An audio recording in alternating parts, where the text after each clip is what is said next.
أنا درة مكنونة أنا مؤمنة أنا حرة ومصونة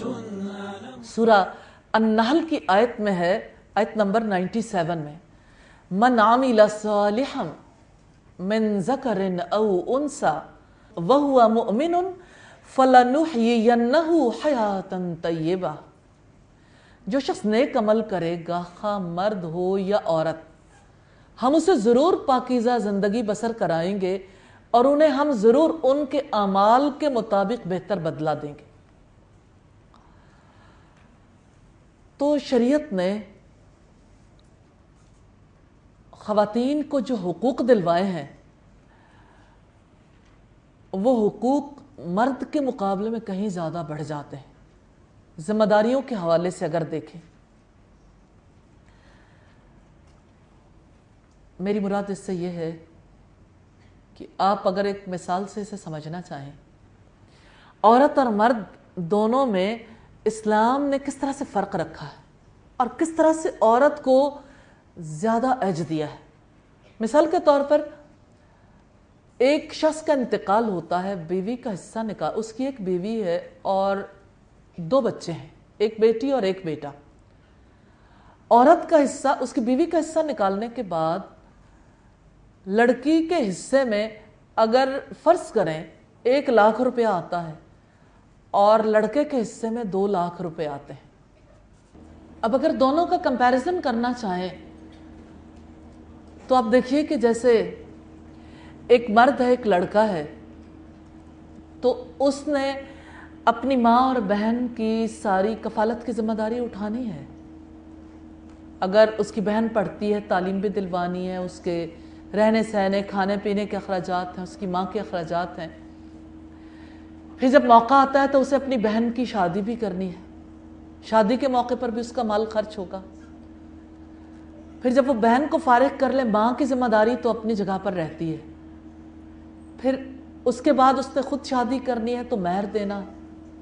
اپنی شادی کے موقع پر دیگر اخراجات بھی اٹھانے۔ پھر شادی کے بعد ایک اور عورت کی ذمہ داری بھی اس نے سنبھالنی ہے۔ مرد کا مال مسلسل کم ہو رہا ہے، اور اس لڑکی کو دیکھیے جو اسی کی بہن تھی، جس کو ایک حصہ ملا، اس کو کہیں بھی خرچ نہیں کرنا، ذمہ داری جو نہیں ہے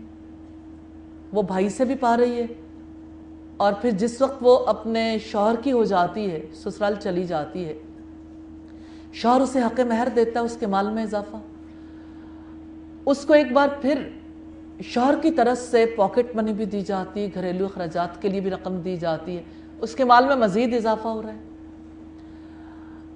اور اگر دیکھیں تو یعنی اس کے ذمہ اب آئندہ بھی کوئی رسپانسبلٹی نہیں۔ اگر اس کے بچے ہوتے ہیں تو شوہر رسپانسبل،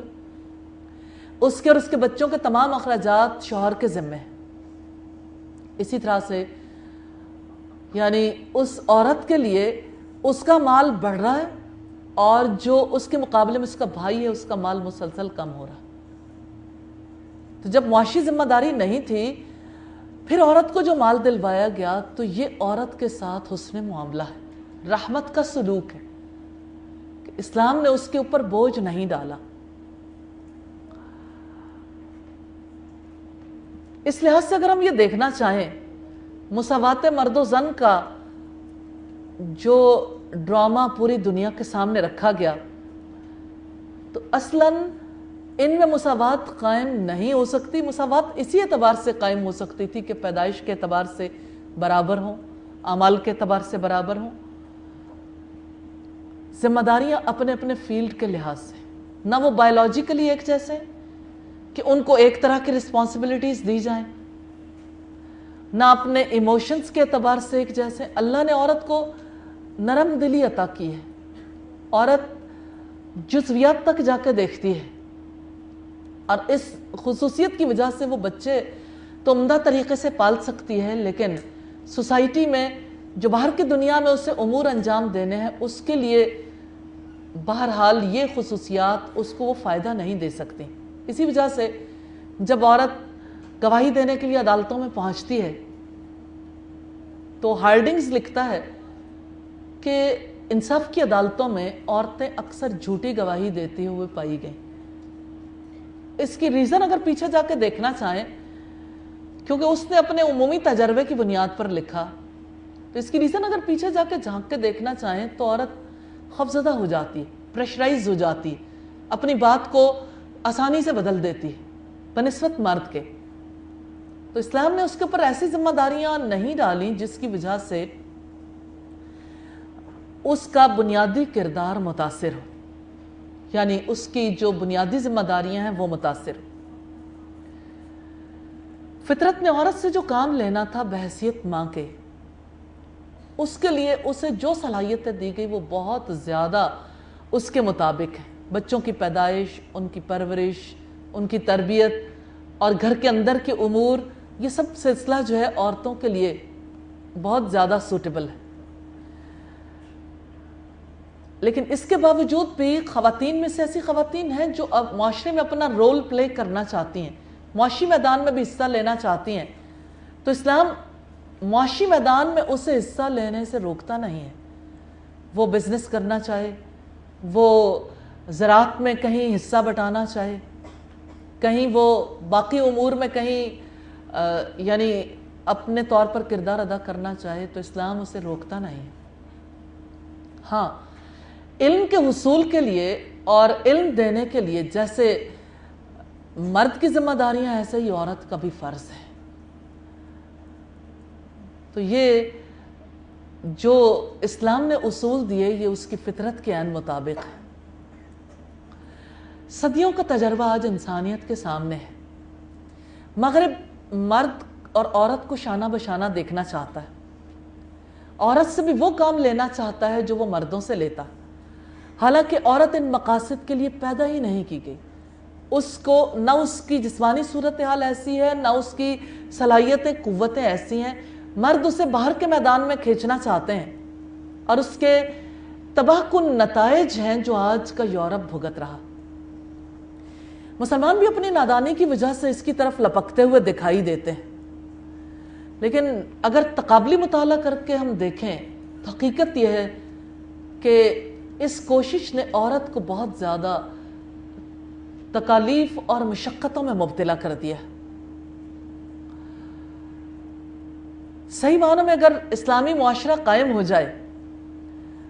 اور وہ حقوق جو شریعت مرد اور عورت کو دیتی ہے وہ حقوق اسے نصیب ہو جائیں، تو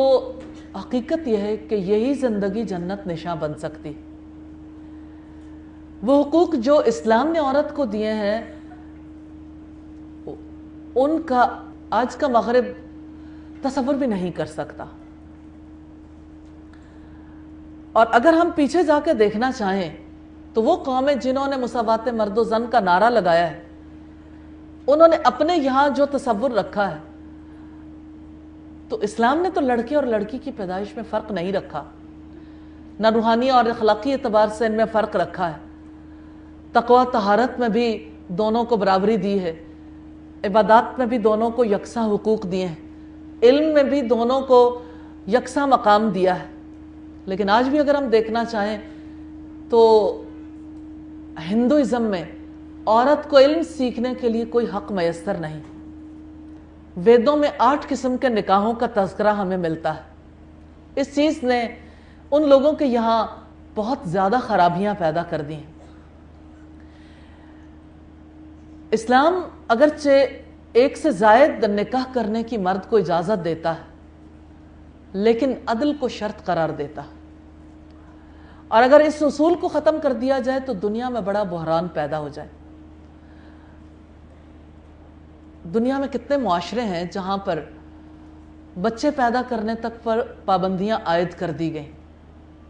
یہ غیر فطری سلسلہ جو ہے آج کس طرح سے چائنا میں اور اسی طرح ایون انڈیا میں، اسی طرح سے پاکستان میں بھی کسی حد تک یہ سلسلہ جاری و ساری ہے۔ تو اس وقت اگر ہم دنیا کا جائزہ لینا چاہیں تو باقاعدہ شریعت جیسے اسلام نے مسلمانوں کو دی ہے، ایسی شریعت نہ عیسائیت کے پاس موجود ہے، نہ یہودیت کے پاس، نہ ہندوازم کے ماننے والوں کے پاس موجود ہے۔